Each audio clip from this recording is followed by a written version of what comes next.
Okay. El siguiente evento de Cátedra Europa es transmitido a través de Uninorte Académico en YouTube. Suscríbete y accede a otros eventos de la cátedra. Good afternoon, everyone. Thank you for coming here and joining us for the 25th version of Cátedra Europa. We are here today to listen to Mika Raunio, who is senior researcher at the Migration Institute of Finland. He has a master's degree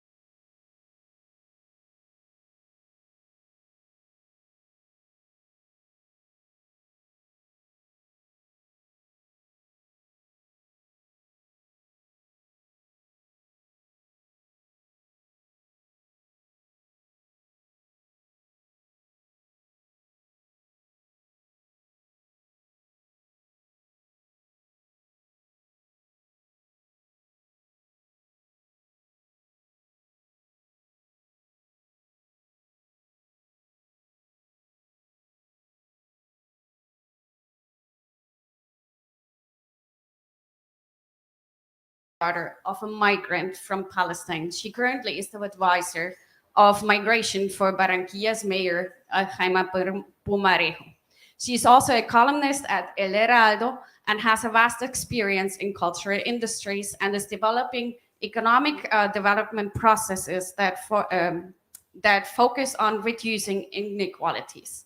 She has been an advisor for Findater and is also a regular speaker. Thank you very much to both of you for coming here to accompany us today during the talk where we talk about immigration and regional development. So the way it's going to work is first, Mika Raunio is going to give a talk, and then we will join a discussion with both Daniela and Mika, where you can pose all the questions that you may have with respect to migration. Okay, thank you. So my name is Mika Raunio, and thank you for this kind invitation to this great event. It has been really interesting today so far, and thank you for all you coming here to listen and hopefully also discuss about this matter.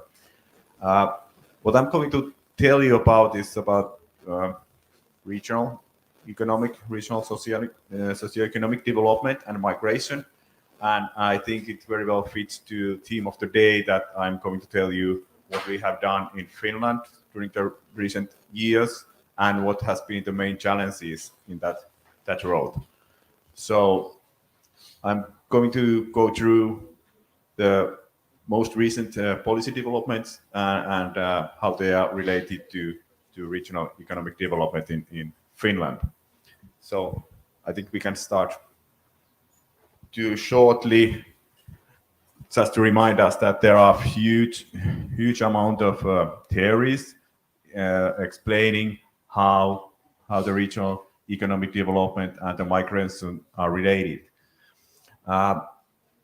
Usually, I mean, he here is reminding that many of those theories are not really able to say which one is egg and which one is the chicken. So how migration and development are related. Usually there are different theories like this productivity of industries that attracts inflows of migration, but also other way around. And we have a discussion about migration inflows, how they push out existing population and from less productive to more productive jobs. And also wage level, which has been noted that the impact is usually not very important, but there is usually some impact on wage level. And of course, we have these kind of attraction kind of theories, how interesting and successful places attract talent and so on, and these discussions. And of course, as the last one, there are taxes and public finance and services. Of course, you need people who will pay taxes, run the development. But basically, these are not something that I'm going to focus on today so much. they are all there, they are all important, but they are kind of a very narrow approaches to next one. And I think this is the challenge that Finland is facing. This is picture from my hometown, from Tampere, and it is actually, it's about 300,000 people there, and it's the most fast growing and at the moment most successful of regions in Finland. But what is the real challenge here in Finland, and I think quite many European countries, is that we are running out of population, in a sense, that we don't have enough people. And it's kind of a very profound problem. It's not about being efficient or being able to attract certain group of people, but actually the whole population will be declining quite soon. So only immigration is the answer to that problem. And of course, in that sense, if that is the case, we should be able maybe to attract basically right kind of people, not maybe too selective, but also be able to provide environment where their skills and knowledge can be utilized and improved further. But I think this is the challenge what we are facing in Finland at the moment, and it's very profound problem. Let's go. And it's not only the number of people, but it's also the age structure. This red one here is old people plus 65, basically retired, and this blue one is young people under 15. So basically that's the history of Finland 100 years back, and what we see that share of old people is growing extremely fast from 2020s here. So we are here. So it's growing. It has been growing. This is also one thing that is good to understand, that this is no by chance. This is no surprise. Of course, we have knew this problem like 30 years, but it seems that it's very difficult to deal with this challenge. And you can also know that very well, because you know that if there has been certain amount of children born in 1 year, you know that this amount of people will be on the labor market after 20 years. So it's kind of easy to predict. But this is basically the problem. And also because Finland is a universal welfare state, that there are kind of all the services provided for all the citizens. It means that increasing amount of old people is also increasing expenses of the state hugely. Already now, it seems that because there are obligations for municipalities to provide certain kind of services for its citizens, they are not able to achieve those goals. So it's also a problem in a sense of what kind of these age cohorts. So we can move on. And here is the kind of a regional view to the same issue. Here is Finland. We have these are five biggest city regions in Finland. Here's capital region, where you have these three cities: Espoo, Vantaa, and Helsinki. It's about 1.5 million people. And then there are Tampere, that you saw the picture. There's like 300 to 400, depending on how you define the region. And third biggest is Turku, about 300,000, and then fourth and fifth. So these are the biggest city regions in Finland, and there you can see the foreigners by the region, and they are very much concentrated here on the capital region. So also as a solution, this immigration is very kind of different in different regions, and different regions will need very different tools to solve that problem. So this is just a reminder about that. And I think in quite many small countries like Finland, who really have only basically a one city region of 1 million person, foreign people usually concentrate on there. And this picture here, these red ones, or orange, are the foreign people, and blue ones are domestic. And this side of the paragraph means that you have some growth in population in year 20. And this means that you have decline in population. So it's quite easy to see if you look at those biggest cities and a capital region, that all these bars are orange. So all the growth is coming only from immigration. And if you look at the native Finns, they are going down in capital region. So basically all the growth in those city regions are coming through immigration. And also, if we look at further down here, we notice that these cities, they are not growing at all. Actually, we are in Finland in a situation that we have around about 300 municipalities, and quite a big share of those will lose more than 20% of their population in 2 decades, which is a huge amount of people, and it hasn't been happening ever before. And if we compare, for example, our neighbor Sweden, they don't have this kind of a situation. So it's kind of a unique situation for Finland. But this is basically the problem that we should solve. And if you look at this Tampere and all there, they are still attracting to some extent local or Finns because they are there up north, and there are still some people who can move domestically to these regions to help the needed there. But we should be noticed that also these rural areas need a lot of labor. So this is really a kind of a wicked problem that I think cannot be really solved, but you can tackle with it with various ways. And I'm now going to tell you something about some things what we have been trying to do in Finland during the last few years. Let's move on. First of all, we have now more foreigners than we used to have. Finland used to be an immigration country. Finland used to be one of the poorest countries in the world in 50s still. So it has been evolved quite quickly. And still in 90s, we had less than 1% of population was immigrants. And this is also among the lowest in the Europe. And still now we have around 9%, which is still very low compared to other countries in Europe. But as you see, it has been growing, like every 10 years, it has been doubled. So it's going up, but it's not going to solve the problem if this is the pace. Yeah. And then anecdote, we have also Colombians there. Not too many. You can see that we have around 800 Colombians, so not maybe 1 promille, less than 1 promille. So you are very welcome to come to Finland. There's still room.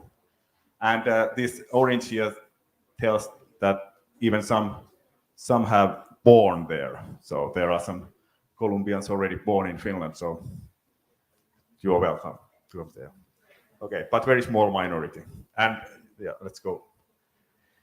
So if we look at where people are coming from, mostly to Finland, I think the ex-Soviet Union countries are the most, because it has been already a long time the source for the people to come to Finland. And then Estonia, which is our neighbor. And I think it was more active flow some years ago when Estonia used to be part of the Soviet Union. And actually the disparity in terms of economic differences between Estonia and Finland was as high as between the USA and Mexico. So it was really attractive to Estonia, but now Estonia is doing quite well, or very well. So it's not anymore so attractive to come to Finland. And then we have this Iraq, Somalia, ex-Yugoslavia. So basically refugees who has been coming to Finland. But then we have also this China, Vietnam, India, Thailand. Oh, this is kind of a new thing that those groups are growing, and they are mostly labor-based migrants coming from Asia to Finland. And actually those like German, Germany and UK that used to send a bit more people to Finland are not anymore, at least in relation to other groups, so big groups. So it's mostly coming from the labor migration from Asia. So this is kind of a big picture of immigration in Finland. So actually we have these three different, if we look at the recent policies in Finland, we can roughly divide them to this idea of attractiveness, inclusiveness, and then fairness. And these are something that kind of consist the basic elements of immigration policy to be very rough in different policy documents. I think first policy document in Finland that really was pro labor migration was around 2006 and then 2009. But now only recently we have had really a bit more active policy activities. And 2017 we had this talent boost program that was really focusing on a highly skilled immigration. And then we have this government roadmap for education and work-based immigration policy from the last year. And this is one of the goals, kind of a main goals that we should adhere with that policy. So we should double the number of work-based immigration, including experts and workers, and then we should triple the number of foreign students. So it's both students and labor force. So, but the challenge is, this is the book based on the research what I did with Annika Forsander. Annika Forsander was moving a lot between the research and policy making. I mean, this is also something that we do a lot, that we do not do only academic research, but we try to do research with kind of impact, so it really changes something in the society. And for example, Annika Forsander was a researcher, but she was also the first immigrant director in Finland, immigrant director of Helsinki, which is the biggest city in Finland. And then she also worked as a head of the Ministry of Economy and Employment of this integration department there. So it's kind of a combination of research and policy making. And these results also were used for policy making of this study, for example. But what I would like to say about what is the challenge here, we have a pull factors that make Finland attractive. In this specific research, we looked kind of people who are working on ICT and biotechnology, so very highly skilled, kind of a very global, and we had more than 500 interviews here, and a lot of stakeholders were interviewed. But basically, the pull factors that attract people to Finland were other star scientists, other kind of a very well-known companies, and they also wanted to come to, at that time, especially Nokia was a good company to have on your CV, but actually they didn't really thought Finnish labor market as if you want to build a career that, okay, I should go to Finland. And basic reason for that is that labor markets are quite small, and if you are kind of very career oriented, you would like to go to a place where you can really connect with best players, and you can really find a lot of opportunities. So those people who are really kind of a career oriented used to go to places like Silicon Valley or London or something. So what if we look at these retaining factors, they are quite different from something that you would find from the wish list of the very career-oriented people, that it's very relaxed and not very competitive work environment.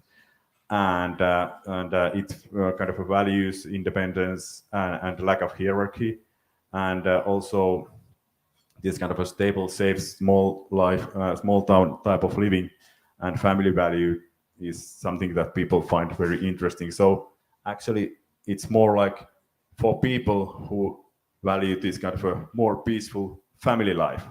So not the very career-oriented individuals. So this is, in a way, a challenge. Of course, there's nothing wrong to value family life and so, but if you are trying to compete globally for the best talent, it's kind of a challenge in this sense. And it also pointed very well out how kind of a small and not very attractive in that sense the Finnish work markets, as job markets themselves are for the highly skilled people. And also there were some push factors. As we see, the limited career opportunities, that's also a problem if you don't want to work anymore where you are working, or that for some reason is ceased, then you have to go. So that's very, very, very, very important factor that puts people away from Finland after they have arrived. And also this poor employment prospect for spouses from the very same reason. And actually, the most common reason for people, for example, to cease the international assignment, according to HR people globally, is not the work itself, but it's usually the family reason, and usually it's the spouse who can't find proper job, and then the whole family decides to leave. So it's not a kind of a minor thing, but it's kind of a very, very key issue if you want to really make this kind of a policy that you attract so many people that it would have some kind of societal impact. Of course, good companies always can attract few people, but to make a change with this kind of policies, that is really a challenge. Okay, let's move on. So what was the policy that was going to try to solve this problem? It was called Talent Boost Program. It's a 5-year government program, and aim was specifically to attract and retain international talent. And I think one thing that was important was the building of this ecosystem, so that immigration issues are not really, it's not the Ministry of Interior, or it's not the one ministry that is going to push those issues, but actually there are national and regional networks and actors. You have to create kind of an agency who is pushing this kind of agenda. And cities play important role. They have a traditional role in migration. They have to provide services for immigrants and refugees and so. But in this sense, they also had to create new kind of services for labor-based migrants and their spouses and so. And of course, government was there, and higher education institutions, universities were or are very important part of that ecosystem. What kind of services they provide their students, what kind of international study programs they have, but also how they are linked to local businesses and local economy in order to provide job opportunities for those people who come to these universities. And there are a lot of different kind of activities that have been done around these issues. And then we have research and innovation communities, and that was also kind of a new player here, because they are kind of environments, startup environments, or innovation communities where people really try to link with each other, and they provide kind of a ready-made social environment that are open for new ideas and new people. So that was also extended to some extent in Finland, and it was part of the this kind of a toolkit. And employment and company services, also it's a problem that the companies themselves are not very active on this necessarily, and they don't have experience about that. So there were different kind of services were created in order to make companies more open for the idea, and also to create more practical. It's always, when you talk about companies, they are very practical and time is limited, so you really need to have a kind of a good quality and easy access services for them in order to do something that is not really on core of their business. And then this was kind of an ecosystem that was created, and funding for different biggest regions were provided, and some guidelines and other activities. And I think this was the basic idea, the whole policy, that you need to be able to attract and then recruitment practices, and then landing practices. When people arrive, you need to make that smooth and not too difficult in order to save time, but also to make them feel welcome and also be able to join or integrate to the society quite quickly. And then this integration, and that's something that creates your reputation also, that it's kind of a well known that this kind of a reputation is quite quickly spreading through the networks of people, and especially now, this was even maybe before the social media, but now it's very easy to deliver the message that is it really the place worth coming or not. So reputation is part of the agenda. But this was basically the 5-year policy that is now more or less ending, and now it's time to renew it, and practices that were created. Okay, let's go. But I shouldn't say that these are results of the policy, but this is the recent development anyway. And of course, we should notice that this 2020 was quite difficult because of COVID, and it's not so much traveling, not so much opportunities to go abroad. But these are first permits for the workers who come to Finland, blue ones, and second, and you always get the first permit for the 1 year, and the second one is then provided after that 1 year. So we can see that actually the direction is at least right. So the numbers are growing, but not maybe sufficiently, but they are still growing. So at least something is going to the right direction. And if we divide them by skills, there are more categories. For example, scientist is something like this highly skilled. So we notice that quite many of those, or most of the permits, are low skill. So if we think about that our aim in Finland would be to create an environment that is attractive for people who then can come and create value, which usually means also that you should have a kind of a decent salary level. In that sense, we are not doing that well. Those with blue ones, the low skill occupations, are kind of occupations that you always need, or officials are making evaluation that, okay, do we really need these workers, or do we have already them in Finland, and is it worth in order to get the permit, whereas experts always get the permit directly. But yeah, this is something that is not maybe working that well yet, that we should be able to attract more these high-skilled people. And then if we look at the students in higher education, I mean, we had this goal that numbers should be tripled, and it has been very well during the recent years. But of course, here in 2020, when we had this COVID situation, they went down, but now they are going back to better direction.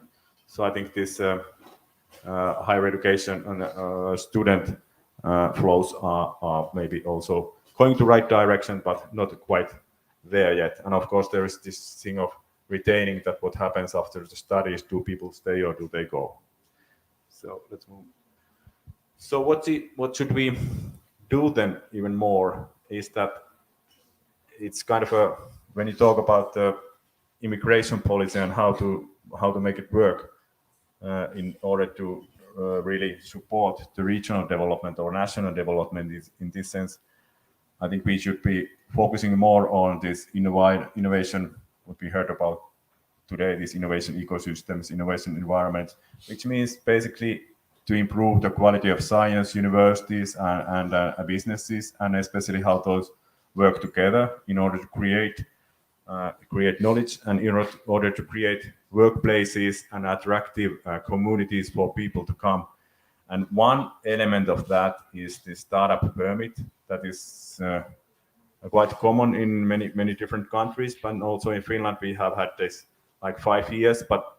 And here is one of the meetings. There is slide that you can see that number of and revenues of startups has been growing in Finland. It's still quite small, but this is something that we really try to push. And we have now, like last year, I think it was 150 startups were coming from the outside of Finland. And there are certain kind of thresholds that you need a team, not a one person, but you need to have a team, and then intention of founding a fast food company to Finland. You need a business plan, and that's evaluated by Business Finland. And if it's good enough, they can approve you and provide you this visa to come to Finland. And then there will be some support for your startup activities, and then of course you have to really be the part of the company that you need to have at least 60% of holding of that company. But this is also regionally quite difficult situation, because in the capital region we have quite good accelerators for startups, and basically at the moment almost all these startup companies are going to capital region and only few to other regions. So also this kind of a regional policy differences makes impact of this policy a bit fuzzy. But I think this is one of the roads that we are trying to increase. And in this startup environment, in sense, as I said, they are quite welcoming for international people, but also we have a startup refugee, that kind of a accelerator that is targeted for refugees who are not really coming with the business plans, but they are supporting them to create one. And that has been going around like 10 years or so. But I think this is one of the policies that we should use. So that was about attractiveness, that is going the right direction, but it's not having the impact that it should have in order to really make a change at societal level or any regions yet. And also it's very different. It has really different impact on different regions. We don't go to any details, but that's one element. The other element is, of course, inclusiveness. And this is other goal, that kind of a main goal that we have in our current policies, that we should strengthen the inclusion of immigrants in society and to make the promotion of integration more efficient in general terms. And this is from forthcoming Interaction Act proposal. So it will be a law, which is different if you think about how you make policies. So it's not a program, but it's a law, and it will have a very different impact then. But let's go further. And challenge here is that if you look at this employment rate, the blue one is immigrant and red one is native Finns. So it has been quite a high, the difference. Now it's narrowing down. But one reason for that is that, as I said, we are running out of these working age people. So in that sense, if you have a smaller amount of working age people, your employment rate will be quite high without actually creating new jobs. And that's partly explaining this improvement. And we have another picture, if you go, of unemployment. And here the blue one are non-Finnish speakers. And you can see that also this gap has been narrowing down a bit. It has been almost three times higher than Finnish speakers, but now it's maybe about around double. But I think this is really a big challenge, because if our idea is to attract people and to create value, of course they should be able to at least employ themselves in Finland. So this is kind of if we look at this from the economic development point of view, this is kind of a key problem of inclusiveness. Of course, there are other dimensions in inclusiveness, but if you are kind of excluded even from the job, we are not even get started.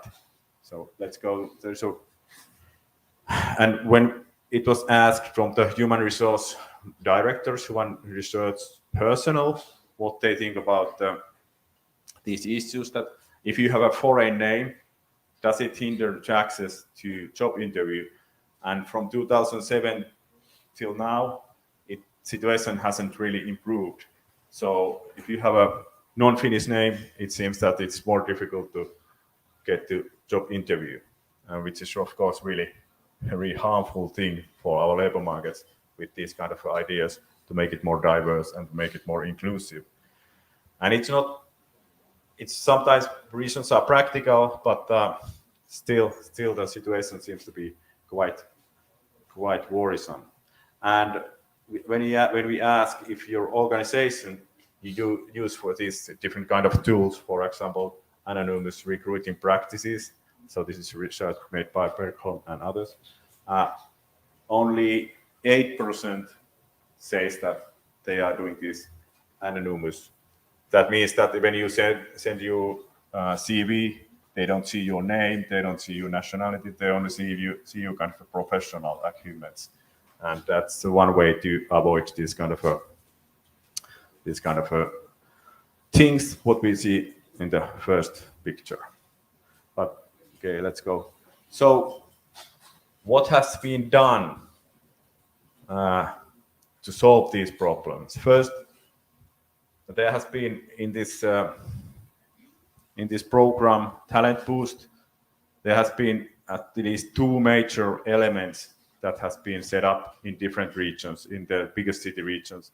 We have this international skills center for immigrants, and then international houses in different regions. And basically what they do, they provide services for people who come, but also employers who want to recruit people internationally.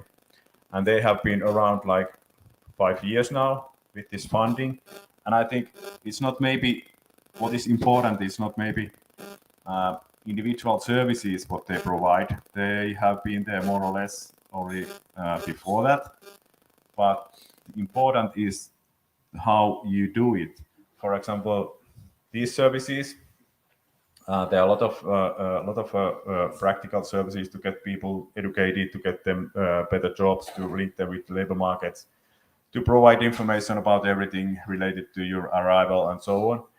But so far, before this program, they were basically project-based, and that's always kind of a very temporary, and it doesn't really change your society or your really, these are kind of a big and complex entities.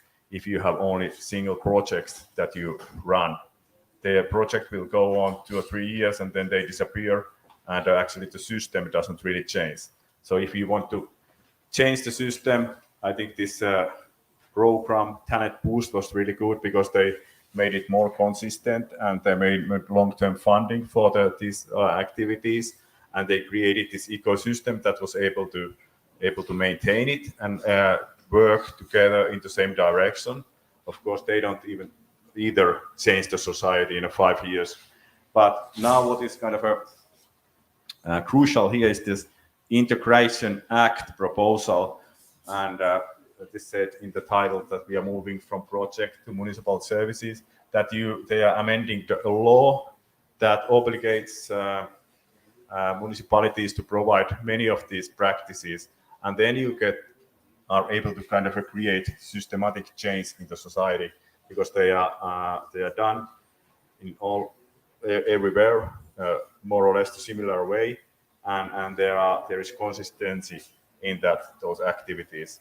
So I think this is also how you should try to change something. If you want to change, you can have practice with projects. Like I think we have been practicing more than 10 years, then hundreds of projects, and then come up with the program that put them together, and then create the law that will really kind of root them to the society. So, and about this role of employers and work market, as we saw that your name may have an impact on how you are asked to come to the work interview and so on. So there are different tools to try to change that. And now, for example, we are now working on this project with the University of Turku and University of Oulu and Åbo Academy, which is Swedish-speaking University of Finland, and they're actually leading this consortium. and it's funded by Strategic Research, which means our government and Academy of Finland, and it's 6 years process, and they have always very strong political goals or policy goals as well. And our goal is to make this diversity and this two-way trust and integration more visible, and also for employers to show how it works, and just they use this word structural racism, which is kind of a things that are creating inequalities in society without actually nobody. It's not about the attitudes of the people or anything, but the structures are built that way over time. So those should be made visible, and a lot of this is under the radar. So I think one thing to change society as well is to make things visible, and so that you can talk about them and you can think how to maybe change them. And this is what we are trying to do in this 6-year project. So that's about attractiveness and inclusiveness. So we have a lot of work to do in inclusiveness, and then about fairness. Lastly, because this is also from the roadmap of a government, this goal that we should effectively combat with exploitation of foreign labor, and that's also very crucial because labor markets in Finland have been quite well regulated and not too much hassle been around so far. But when we really linked to global labor markets, we should be able to combine all the regulation, all the supervising of the labor markets, and so to these global trends. We can go to the next picture, and here is just to visualize a result of a so-called helping system. It's a system in Finland where if there are people who are victims of human trafficking or severe form of exploitation in work, and then you can go to this system and they will help you out. Because for the international labor, it's very difficult situation because your permit is usually linked to your work, and if you will lose your work, you have to leave the country, and there are a lot of different negative outcomes for that. Or you may also have a lot of debt that you should pay, and if you lose your job, you cannot pay the debt and so on. But this is just to indicate numbers here are small, but this problem is increasing in Finland due to increasing international labor. And on the other hand, its numbers are increasing also because we are not just now trying to learning to recognize it. So it's called a kind of a business model of labor exploitation, and there are clear benefits for those actors who do that, and it's usually organized outside of the country. So it's very difficult to find, it's very difficult to recognize, and difficult also to stop. These are kind of capabilities that we should be developing at the same time when we internationalize our labor markets. So basically, this is also harmful for the markets because there are cost reductions, underpayment, so on, longer hours, and so on, and also revenue generation, like these upfront fees for securing job placement for those who come.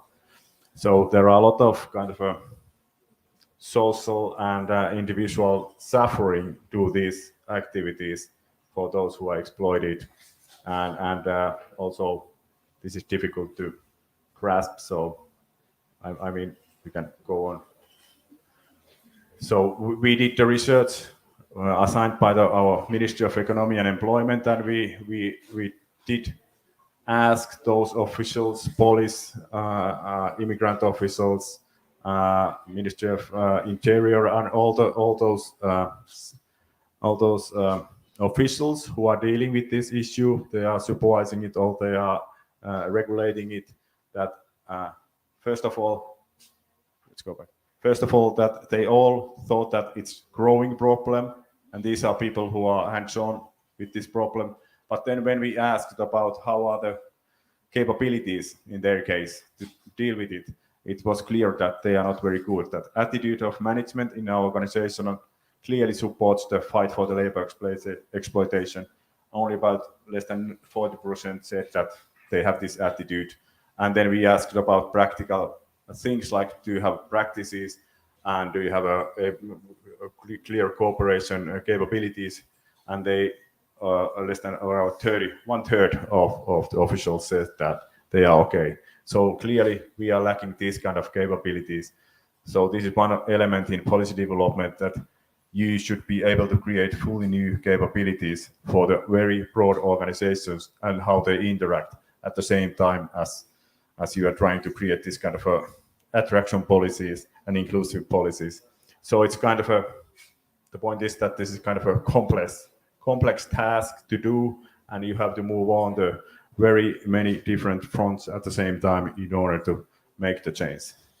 So let's go to and just briefly couple of other issues related to changes in immigration policy that we used to have this protection based policies for refugees and so, and then we used to have these competence-based policies to attract students or labor.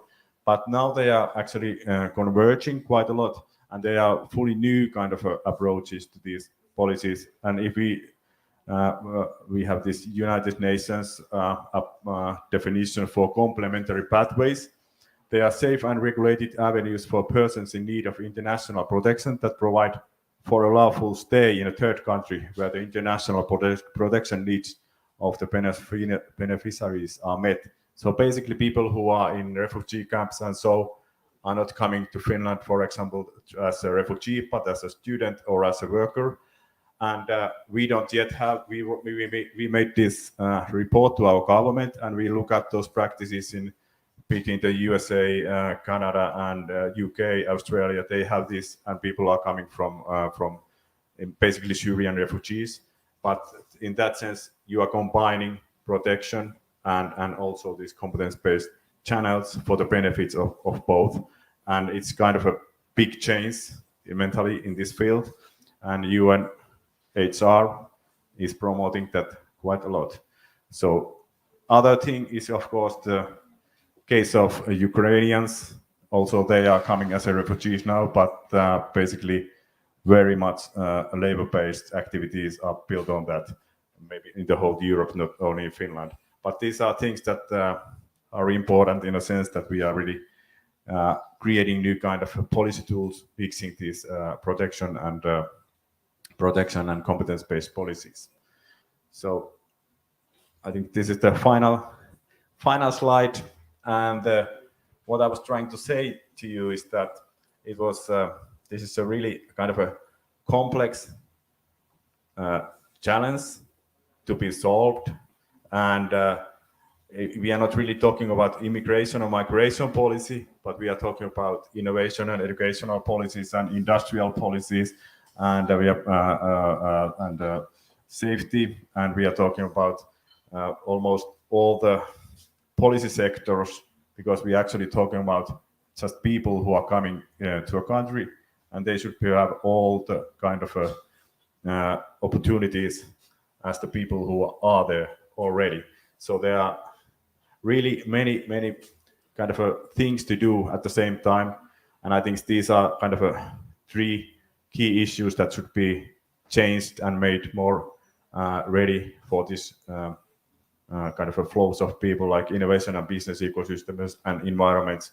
You need regulations and monitoring on the labor market, and then public and private services and general attitudes that should be more kind of welcoming and able to absorb new people wherever they are coming. But that's my speech so far. So thank you.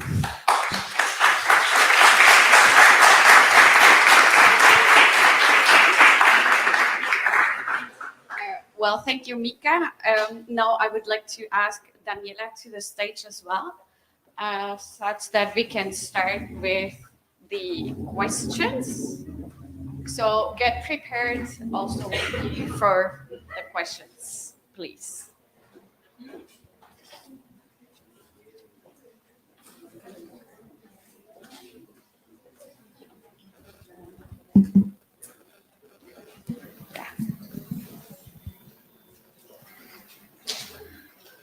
It's very good. Congratulations.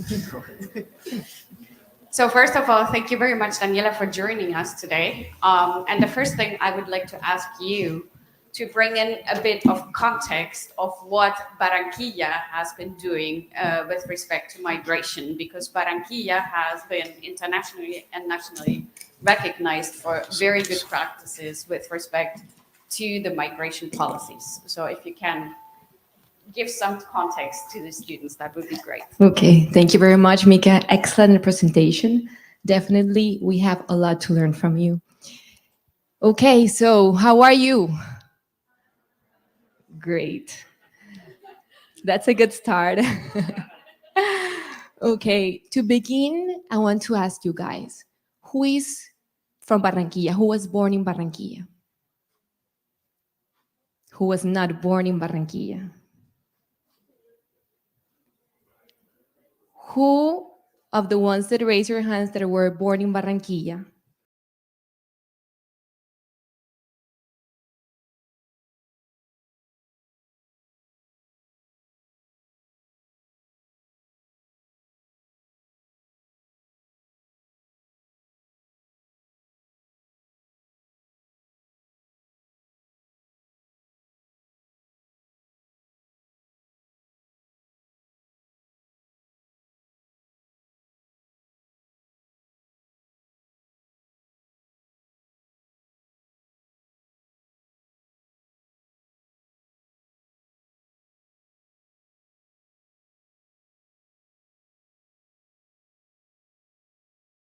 Say that we all are migrants. We all have migrant families, or we ourselves are migrants. My family, for example, my grandparents came from Palestine. And in that time, like 1 century ago, we had a big wave of migration that came from different countries in Europe, in Asia. And the good thing is that this wave of migration brought a lot of development to our city.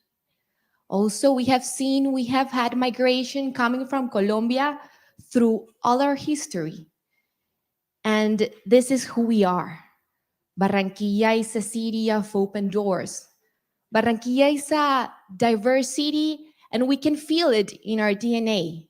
We can feel it in our culture, in our gastronomy, in our way of being. So, I want to start by saying that in my professional life, I have learned something that has been like my guiding ideal is that the development of the cities should be based on the DNA of its territory. And what is our DNA? Our DNA is this multicultural diversity we have seen now. Our DNA is culture. Our DNA is creativity. And that is why, from the mayor's office, we have decided to integrate migrants. We have now a great wave of migration coming from Venezuela. We are the country in the world that hosts the larger number of Venezuelans. And in Barranquilla, we're the 5th city in the country to host the bigger number of Venezuelan migrants. But we do feel them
And here I want to show you an example that I really like a lot. Did you know that between 1994 and 2008, the contribution of Mexicans to the US economy was of $307 billion? It was almost the 7% of the growth of the economic growth in that period in the USA. So, how have we done it in the major's office? So, the first thing was the public policy framework. So, we do have a public policy for the integration of migrants, and we have included projects and strategies in the major's office development plan. Our greatest project and strategy is called the Center for the Local Integration of Migrants. Something similar as what you were talking about, Mika. Who have heard about this center in Barranquilla? Great, so some of you have heard about it. I want to invite you to come. You can write to me and I can guide you through the center, or you can even come whenever you want. So I want to explain you what is the center and how it was born. So in 2019, that we had a great number of Venezuelans already in the country, we identified that these people had to go to a lot of places in the city to get the services they were needing for their integration. So we decided to create this center. It's physical places and infrastructure. And it's a one-stop shop service center that catalyzes local, national, and international efforts to provide humanitarian assistance, social protection services, and productive integration services to vulnerable migrants and also for returned population. So what do? One of the things we do is that we centralize the institutional offer of the municipality, of the major's office, in different areas. For example, entrepreneurship, employment, social services, education, health, among others. So we have all the services, all the local public services in this place. Second, we also articulate and make available to the public the services that international cooperation organizations have in the city, in Barranquilla. So here we can find present all the services of different international organizations. And the third thing we do is we articulate ourselves with grassroots organizations, civil society organizations, so we can get to the territories, so we can get to the neighborhoods that have the most number of our vulnerable migrants and also host communities. Another important part of our strategy is our migration committee. So this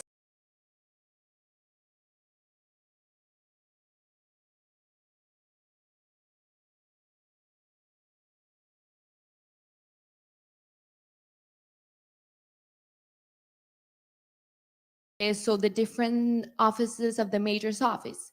Here you can find the public ministry. Here you can find the different Venezuelan grassroots organizations. You can find the academic sector. Universidad del Norte indeed always plays a very active part in this committee. We also find private sector. So this is the committee where we plan and when we decide the common goals, we are going to work in for the integration of migrant population in our city.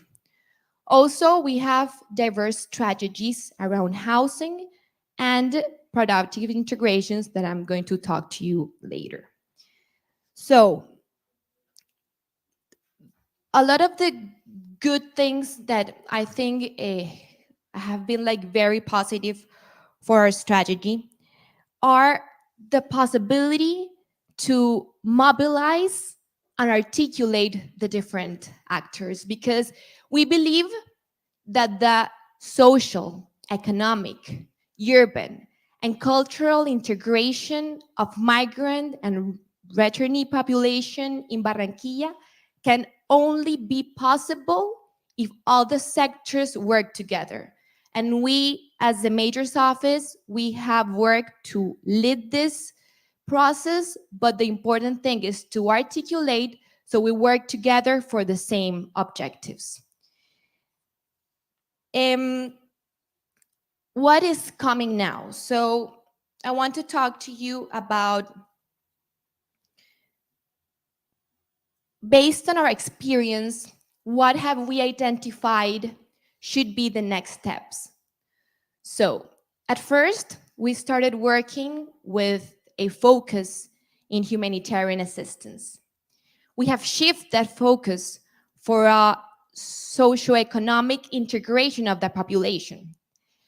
This can be done because now we have the Estatuto Temporal de Protección for Venezuelan migrants that give these migrants a permit, a 10-year permit, that enables them to access to different services such as having a job.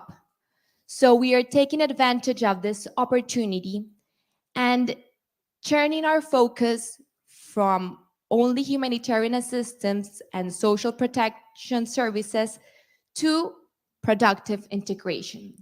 And how do we do this? We have integrated in our center different services, for example, with partners such as Licena.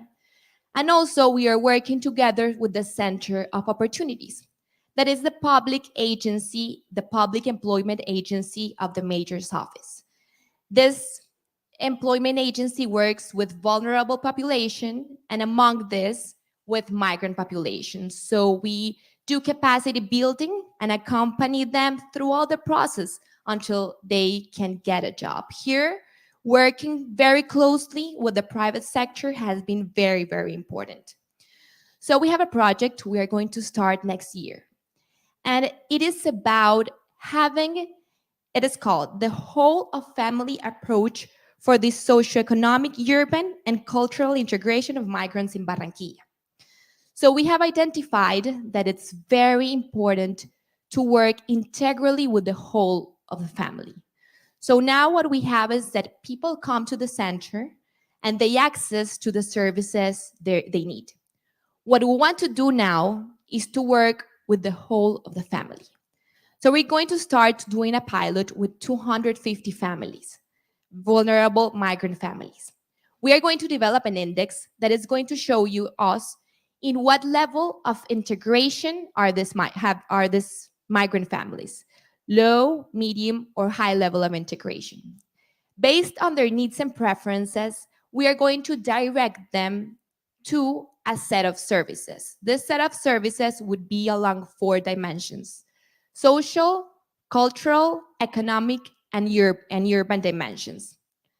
And then we will make a monitoring of their process in their trajectories of integration, and they can go out of the route when they have achieved a higher level of integration than the ones they have when they are starting. What we want to do here is to make the migrant family self-reliant, self-sustainable, and mainly that they have a great quality of life with a job, with the house, that they have the social services, and that they really feel culturally integrated in our city. Also, we are doing a project that is going to be launched next month with very interesting partners like Fundación Santo Domingo, CUSO, Claro, Andy. And this project consists in mobilizing private sector so they can make inclusive employment and employ more number of migrant population. This project is going to include a series of strategies, such as a communication strategy, capacity building, and the most important of all, accompanying these businesses, these companies, so they can hire migrant population accordingly, of course, to their needs. What have been our achievements? This is the last thing I'm going to say. So we have had an impact on more than 20,000 households We can say that migrants' households are composed approximately of 5 or 6 people. So then there you can make the mathematics. We have mobilized organizations. Stakeholders from across different sectors have shown their commitment to transform this challenge into a source of opportunity to the city. We are talking about different sectors, as I was saying, your private sector, international organization, grassroots organizations, among others. Third, we have positioned Barranquilla nationally and internationally as an example of immigration management. And because of this, we have had the opportunity to attract resources. So here I want to give you some examples of how this we have positioned it. So our center, for example, has inspired the creation of the Integrate strategy. That is the strategy of the national government together with USAID. So they are replicating this model in other 8 cities of the country, and they are also supporting us to strengthen our center. We were the first member of the network Integravitat. It's a network of UN Habitat, and we were the winners of the international competition that this network did to award best practices in humanitarian assistance and social protection.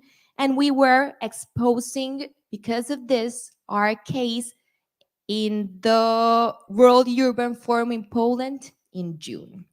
And also we have shared our model of attention with different cities such as Cúcuta, Villa del Rosario, and Guayaquil.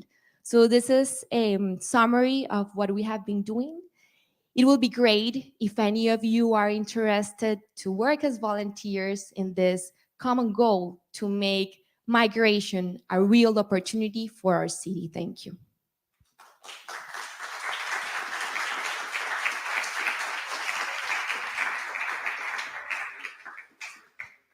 Thank you, Daniela, for the introduction, a little bit longer, to all the successes that Barranquilla has had in terms of migration.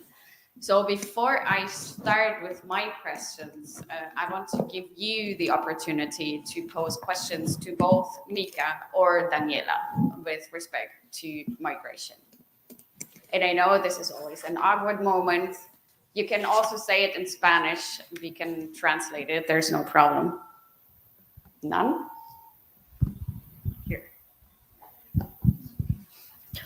Okay, we're transmitting live. So this is one of the questions that people asked. It's for Daniela, and it says, with our local experience with Venezuelan migration, we have noticed that one of the hardest challenges is inclusiveness, which results more difficult in a country with a different language. But far from that, I'd like to ask, what good practices can you mention about social and cultural inclusiveness in Finland? From Mika. Yeah. Okay. So good practices on inclusiveness in Finland. I think one of the practices that I just mentioned was this: when you apply work, employers shouldn't ask your name or your nationality or this kind of a background information, but it's only about your skills.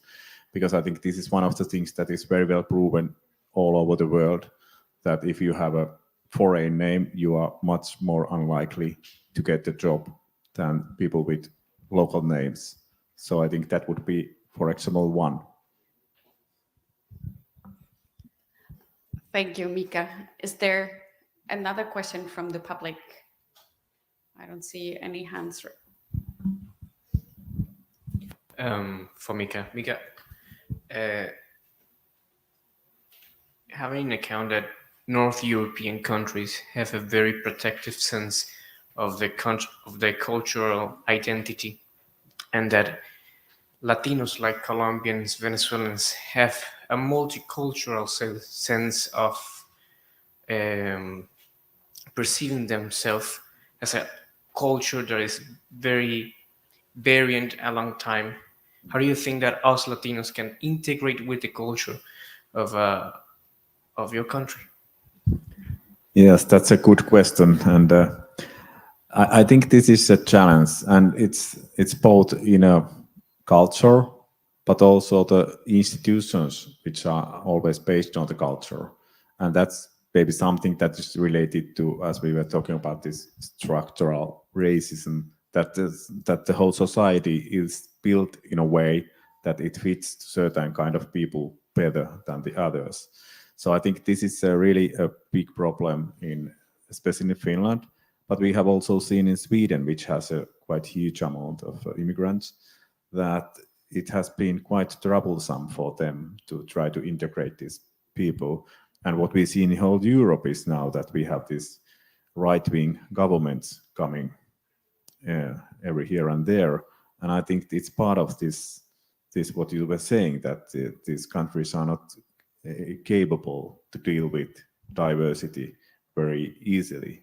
And it is something that we should really put effort on. And that's what all those activities that I was telling you are part of. But so to change the society, it's always quite difficult. So I don't know if I answered to your questions, but I answered something. Okay, so there's one question I have that both of you mentioned the influx of low-skill immigrants, and that this is one of the big challenges that both Finland and Colombia with the Venezuelans face. What can the country do to boost the skills of those low-skilled immigrants? Because that's what they need in order to better integrate, at least in the labor market. Yes, that's one of the key questions. And for example, I showed a couple of examples. This international house, which is targeted for the highly skilled mostly, but then we have this center of expertise that is mostly targeted for the people with low skills. And I think there are quite many programs now going on that try to first recognize what are the skills of the people, because people usually don't even themselves recognize what kind of skills they have. So you have to first know the skills and then kind of make a plan for further educational practices. And this is also something that I think that we have a lot of good kind of a single practices and projects and so, but what we need is kind of what we have been successful. We have been successful in creation of schooling system for the nation, but now we should create same kind of a system for those who come from the other countries without background in Finnish schooling system. So I think that would be the solution, not so much about individual practices, but the systemic approach, how these people who come could improve their capabilities. And it shouldn't be something extra top of existing system, but it should be a kind of a new system.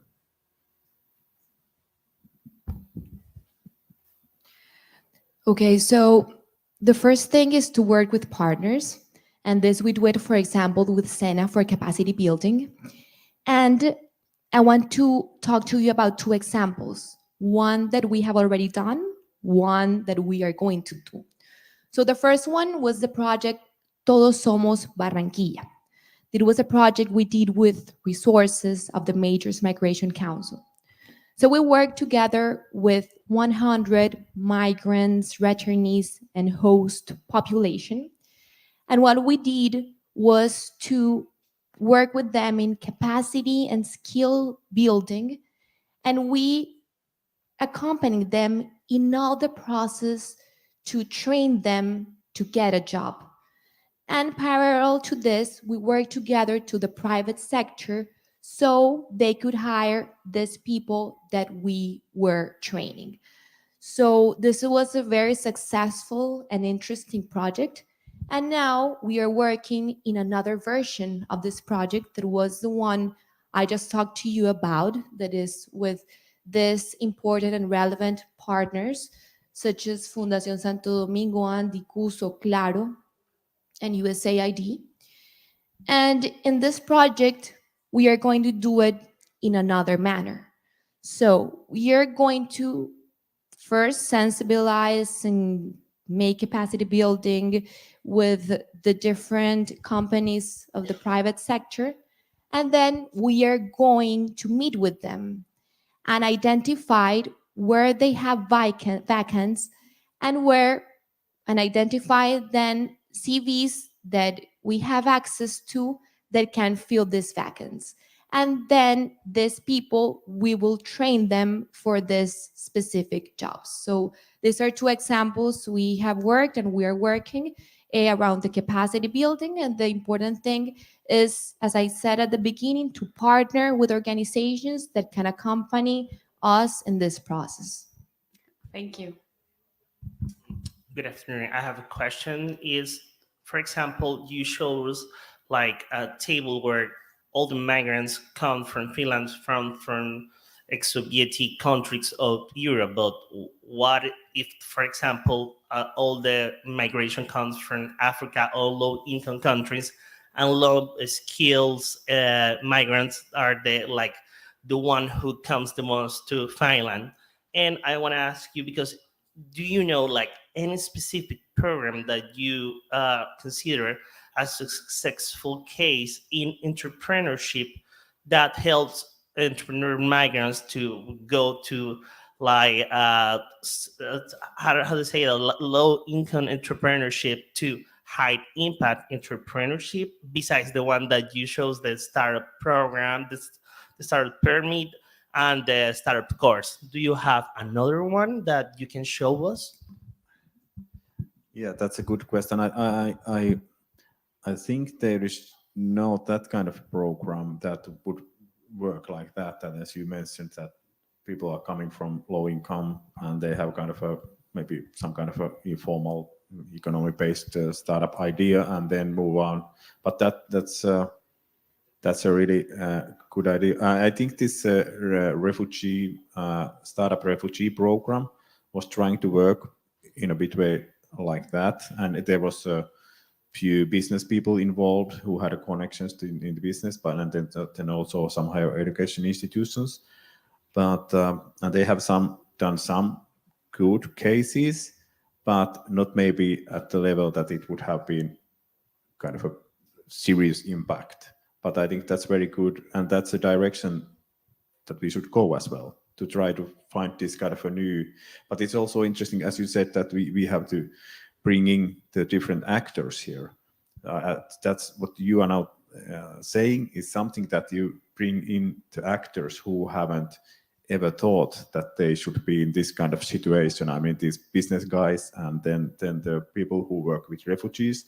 So it always takes time to create this kind of a mindset for them that, okay, we are doing this kind of a new stuff now. So it is surprisingly challenging to make that. But yes, that's a great idea. Are there any other questions from the public right now? No? Okay, connected to where? Oh, sorry.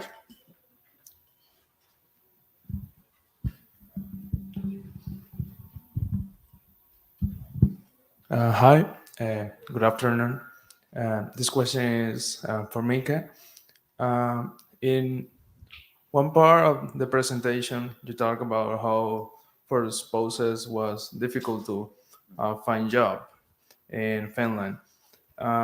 This question is focused principle on, it is only focused like the spouses, or say fathers who are home, heads of the home, or because of how Finland have this family culture. No, the focus in those, there are different kind of programs going on. For example, the universities and now in business also have programs for those professors and highly skilled people whose spouses are coming with them, and then try to find a work for them through mentor programs also. But also it's now the goal that because it's quite often that women stay at home in, for example, refugee families, and they are not really anyway linked to labor markets. So it's also some practices to find them and tell them about the opportunities and maybe try to motivate a bit to join the labor market and or training or something to get into to labor and to find a job.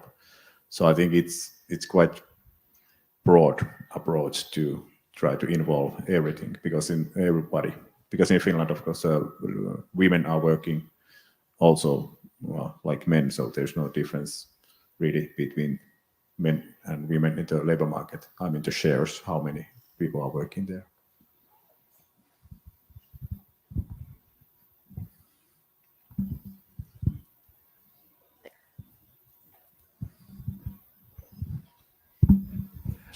Hi. Maybe this is a very short question for both of you. I think the challenges you have in terms of migrants are very different, but I'd like to get you to quickly react to the presentation of the other. Which parts of the challenge of the other person, of context, resonated with you? Like what's similar in the challenges for migrant integration? What resonated with you? What did you see in the presentation of the other that is similar to a challenge you face? Well, shortly, as you were talking about how you try to involve all the different actors, I think that's always very difficult because alone you cannot do anything. So you should be able to facilitate the private sector, educational organizations, different NGOs and so. And I think that's always quite a challenging thing to do. And I think that was at least very similar. Thank you for your question. For me, the most important challenge that I find in common that I saw of Mika's presentation is the challenge we have in Barranquilla to attract talent. I visualize the city as a creative city. And when we work along in this process, we can see a lot of examples around the world where different cities have transformed into creative cities attracting a lot of talent. So I really think this is Barranquilla's next step. And here we have a lot to learn about Finland and about Mika's example, is how to take advantage of the creative and cultural potentials we have to attract entrepreneurs to come to live to Barranquilla and develop here their entrepreneurships. And how here is very important, for example, to have a creative districts where we can have concentrated, for example, accelerators, incubators, the creative demand, the creative offering, for example. And here also plays a very important role to make our culture be vibrant and permanent throughout the year, for example. So I would say that I would take this from Micah's presentation, and I would invite you all that we think together how we can make Barranquilla a creative city. We already have a nice place to live. We have a nice gastronomy. As you have seen in the history of the city, people love to come to live to Barranquilla. And each day we see more people coming from every part of Colombia, of the world, coming to live here. So how do we take advantage of all this potentiality we have to attract the talented people, to attract this entrepreneurship that can contribute to the development of our city? Thank you. Hi, good afternoon. This question is for Mika. My question is about the migrants in this moment where Europe is not going through a good moment. What is the expectative for Finland in the future? Are you expecting more migrants, or in the other case, you are expecting that your population is going to migrate to another countries? Yeah, okay, thank you for the question. I think, one thing is that we, of course, because of that situation, we received quite a lot of people coming from Ukraine very recently, and we don't really know what will happen with them. There has been a kind of a questionnaires for them, and 1/3 of people say that they will stay and rest will return when it comes again peaceful in Ukraine. But it's also the case that we always have had a lot of Ukrainian people working in Finland in farms, and so temporarily. So they are kind of familiar with many people there, and they are familiar with the country. So that would be great if they stay. So we hope that they will stay, and that would be a good asset for the Finland. But otherwise, I think we hope at least that there will be more immigration in the future to Finland, and there are a lot of these kind of policy programs going on that try to promote it. But as I said, in this case, in quite many European countries, so there is a competition. So I don't know. I hope so that we will get. So there's one last question here from the public. Well, I would like to ask you both a question. It's amazing what you both have shown us, like the programs and everything.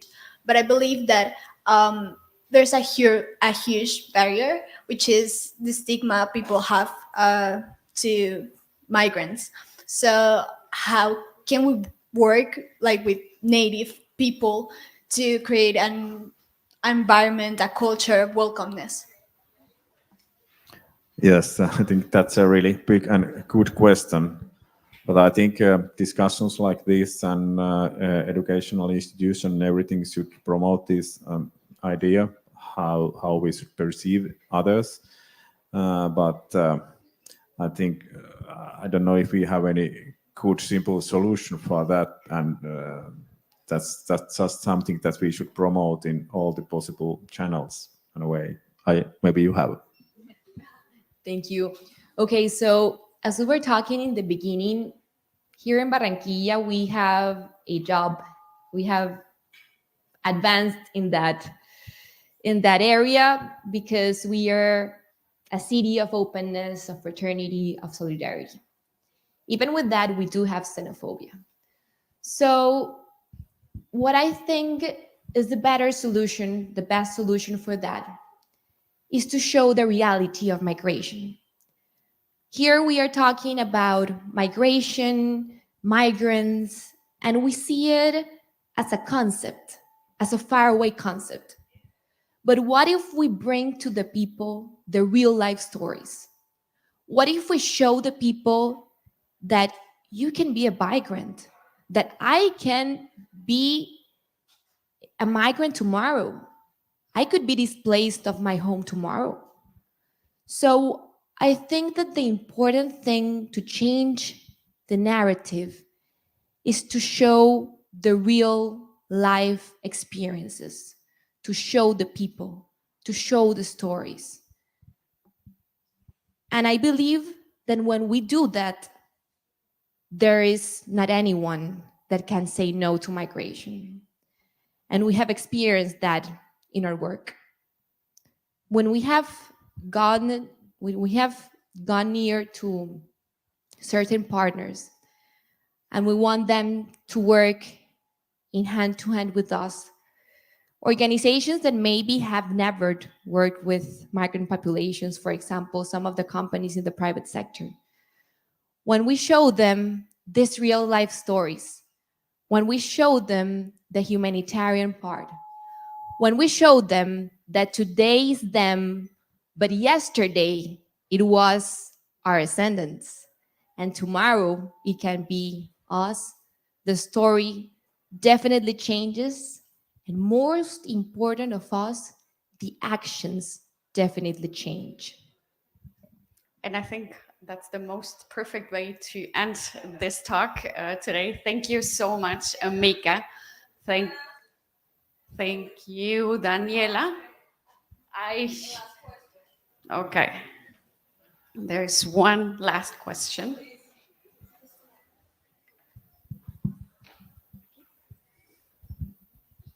Okay, good afternoon. So my question was about the startup plans that you were explaining in your presentation. I think that is a really nice idea to attract the talent. It's a really good idea to improve in the city and in the country. But it will be really helpful if you could explain a little bit more about it, because I'm really interested in that idea. So I don't know if it's okay for you. Well, okay, yes, not maybe in detail, but I think if you want to find more information, you can find the businessfinland.fi pages, and they have this all the rules of the programs and what you have to have when you apply. And it's basically this, that you should have a good enough business plan idea, and but you don't need, for example, have funding already for the business plan, but you can apply that later on. But you should have some kind of a proof that you have enough money to live in Finland if you come, but not the funding for your new startup. But I think you will find information from the Business Finland website. Does that answer your question? No.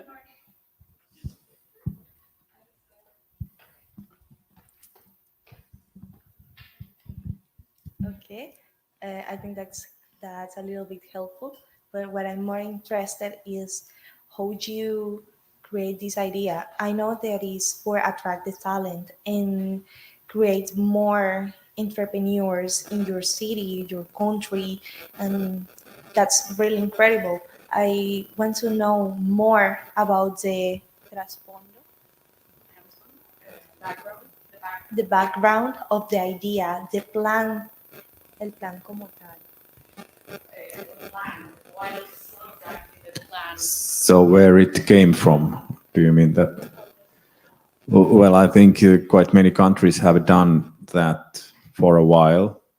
Like Chile, so it has been doing very well, and I think it's also because this whole startup scheme has grown so fast, so it's kind of obvious. And also our neighbor Estonia has been very active on that.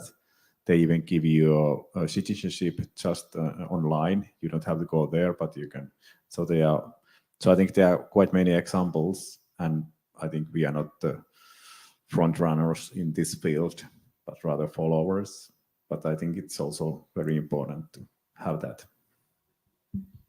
Thank you very much, Mika. And again, thank you very much to both of you for coming here today. Thank you for attending this talk and conference, and I hope you enjoy the rest of Cátedra Europa here at the Universidad del Norte. Thank you. El anterior fue un evento de Cátedra Europa. Suscríbete a Uninorte Académico en YouTube y accede a otros contenidos de la cátedra cuando quieras.